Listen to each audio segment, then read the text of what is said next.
Hello, welcome to the Governor's Mansion Double Parlor.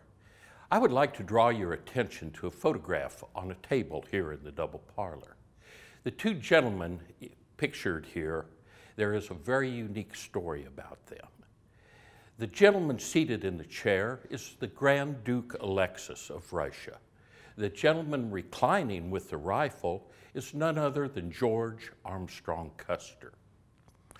The story behind these two gentlemen is that they were the first official guests to be received here at the Governor's Mansion in 1872. The Grand Duke Alexis had come to the United States for a 3-month goodwill tour. The United States had just a few years previously purchased Alaska from Russia. While the Grand Duke was in the United States, one of the things that he really demanded that he wanted to do was to go on a buffalo hunt.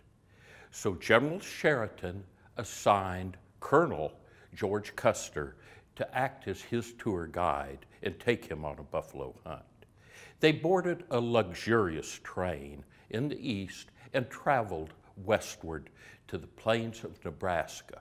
There they met up with none other than William Buffalo Bill Cody, who had arranged the hunt for them. After a successful hunt in a grand time in Nebraska, they reboarded their train and headed back east. They made a short stop in our adjoining state capital, Topeka, Kansas, where they visited a photographer's studio and several pictures were taken, including this one. When they arrived in Jefferson City, there was a large, excited crowd to greet their train. They had arranged for 7 carriages to bring them to the Governor's Mansion. The finest carriage, which was pulled by 4 white horses, was on loan from the local funeral parlor. They boarded the carriages at the train depot, traveled up the hill to the state capitol, where they were greeted by the General Assembly. They had a brief visit there, then returned to the mansion, where Governor B. Gratz Brown hosted a fine luncheon for the entourage. After lunch, the gentlemen all retired to the 3rd floor of the Governor's Mansion, where they had a nice visit over a box of fine Havana cigars. The next day, January 24th, Governor B. Gratz Brown and his First Lady hosted a grand ball for the Grand Duke and his entourage.